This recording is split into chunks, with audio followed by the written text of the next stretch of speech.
بسم اللہ الرحمن الرحیم۔ السلام علیکم سامعین محترم، یہ انبیاء علیہ السلام کا واقعہ قرآن و حدیث اور تاریخی کتابوں سے لیا جاتا ہے تاکہ انسانیت کی ہدایت اور انہیں دنیاوی معاملات اور دین کے معاملات کی کچھ سمجھ آ سکے اور کچھ نہ کچھ ان سے عبرت حاصل کریں۔ اسی طرح حضرت داؤد علیہ السلام کا واقعہ ہم آپ سے بیان کریں گے۔ داؤد علیہ السلام اور ان کے بیٹے سلیمان علیہ السلام دونوں اللہ کے نبی تھے۔ داؤد علیہ السلام کا واقعہ کچھ اس طرح سے ہے کہ حضرت یسیع علیہ السلام کی وفات کے بعد مصر اور فلسطین کے درمیان بحر روم پر آباد عمالقہ سے جالوت ظالم حکمران نے ان کی سب بستیوں پر قبضہ کر لیا اور ان کی سرداروں اور کچھ لوگوں کو گرفتار کر کے لے گیا اور باقی لوگوں پر اخراج مقرر کر دیا۔ ان میں کوئی نبی یا بادشاہ موجود نہ تھا، صرف خاندانی نبوت میں ایک عورت تھی۔ اس کے ہاں بچہ پیدا ہوا، اس کا نام شموئیل رکھا گیا۔ اس کی پرورش کا ذمہ بنی اسرائیل کے ایک بزرگ نے لیا۔ شموئیل نے ان سے تورات حفظ کی اور دینی تعلیم حاصل کی۔ جب بالغ ہوا، اللہ تعالیٰ نے انہیں نبی چن لیا۔ شموئیل علیہ السلام جب نبی بنے، ظالموں کی شرارتیں جاری رہیں۔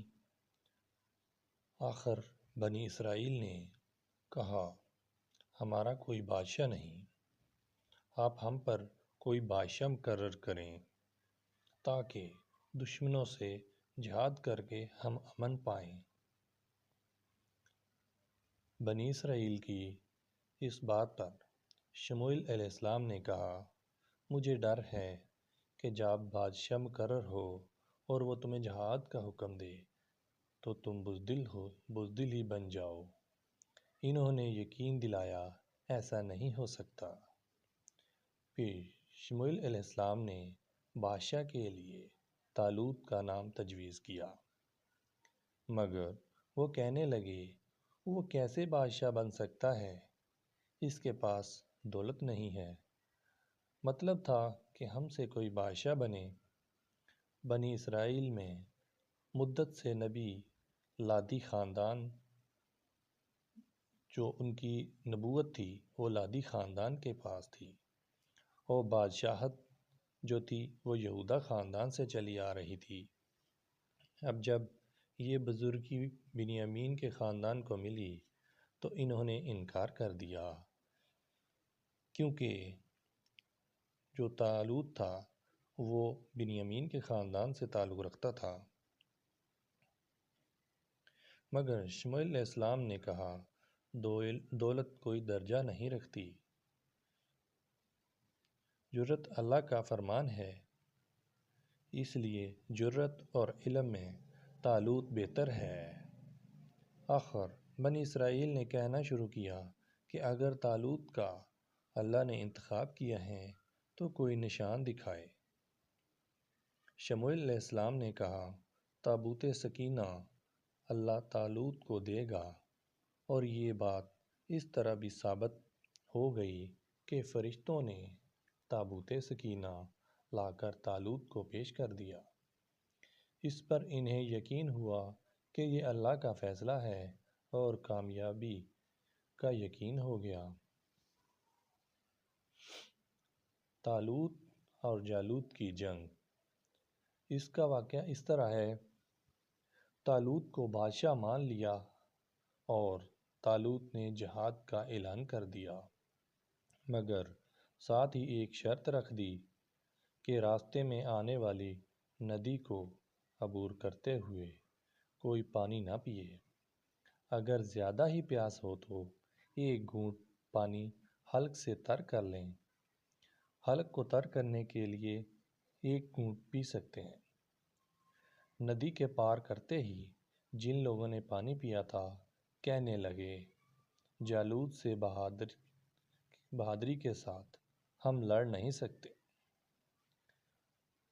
لیکن جن لوگوں نے اطاعت امیر کی تھی انہوں نے کہا ہم دشمن کا ضرور مقابلہ کریں گے، یعنی کہ جن لوگوں نے پانی نہیں پیا تھا۔ اکثر چھوٹی جماعتیں بڑی جماعتوں پر فتح پا لیتی ہیں، شرط یہ کہ ایمان ثابت ہو۔ مجاہدین تھوڑے تھے اور جالوت کے لشکر کی تعداد زیادہ تھی، اس لیے مجاہدین نے دعا کی، اے اللہ ہمیں دشمن پر فتح دے اور ہماری مدد کر۔ حضرت داؤد علیہ السلام، ان کی شجاعت کے بارے میں بیان ہے۔ بنی اسرائیل کے لشکر میں ایک نوجوان تھا، داؤد علیہ السلام ان کا نام تھا، جسے باپ نے اپنے بھائیوں اور دوسرے سرداروں کا حال جاننے کے لیے نے بھیجا تھا۔ وہ سب سے چھوٹے بیٹے تھے، کوئی شہرت بھی نہیں رکھتے تھے، مگر جوان تھے، ان سے رہا نہ گیا اور طالوت سے اجازت چاہی، مگر طالوت نے کہا تم ابھی چھوٹے ہو اور ناتجربہ کار ہو، مگر داؤد علیہ السلام کا اصرار بڑھتا گیا۔ آخر طالوت نے اجازت دے دی۔ داؤد علیہ السلام آگے بڑھے اور جالوت کو للکارا۔ جالوت نے ایک نوجوان کو مد مقابل پایا تو حقارت سے اسے کچھ اہمیت نہ دی، مگر جب دونوں کے درمیان جنگ ہوئی تو اب جالوت کو ان کی بے پناہ طاقت کا اندازہ ہو گیا۔ داؤد علیہ السلام نے لڑتے لڑتے اپنی گوبند سنبھالی اور 3 پتھر اس کے سر پر مارے، اس کا سر ٹکڑے ٹکڑے ہو گیا اور آگے بڑھ کر اس کی گردن کاٹ دی۔ جنگ کا نقشہ ہی بدل گیا، ظالموں کو شکست ہوئی اور داؤد علیہ السلام کی طاقت کا بہت چرچا ہوا۔ طالوت نے جنگ سے پہلے یہ اعلان کیا تھا کہ جو شخص جالوت کو مارے گا میں اسے اپنی بیٹی کا رشتہ دوں گا اور بادشاہی کا حصہ دار بناؤں گا۔ اس لیے طالوت نے داؤد علیہ السلام سے اپنی بیٹی میکال کی شادی کر دی اور حکومت میں بھی حصہ دے دیا۔ حضرت شموئیل علیہ السلام کا انتقال ہو گیا۔ حضرت داؤد علیہ السلام اپنی بہادری سے بنی اسرائیل میں مشہور ہو چکے تھے اور لوگ اس سے بے پناہ محبت کرتے تھے۔ اللہ نے بھی انہیں اپنا رسول مقرر کر لیا اور لوگوں کے انتظام اور بندوبست کے لیے خلیفہ بھی مقرر ہو گئے۔ اس سے پہلے دستور یہ چلا آ رہا تھا کہ حکومت ایک خاندان میں ہوتی اور نبوت دوسرے خاندان میں چلتی رہتی۔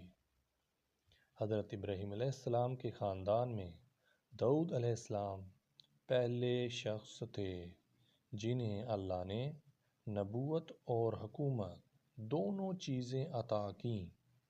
قرآن مجید میں اس لیے اللہ نے ذکر فرمایا کہ ہم نے اسے حکومت بھی دی اور علم بھی سکھایا اور ہم نے زمین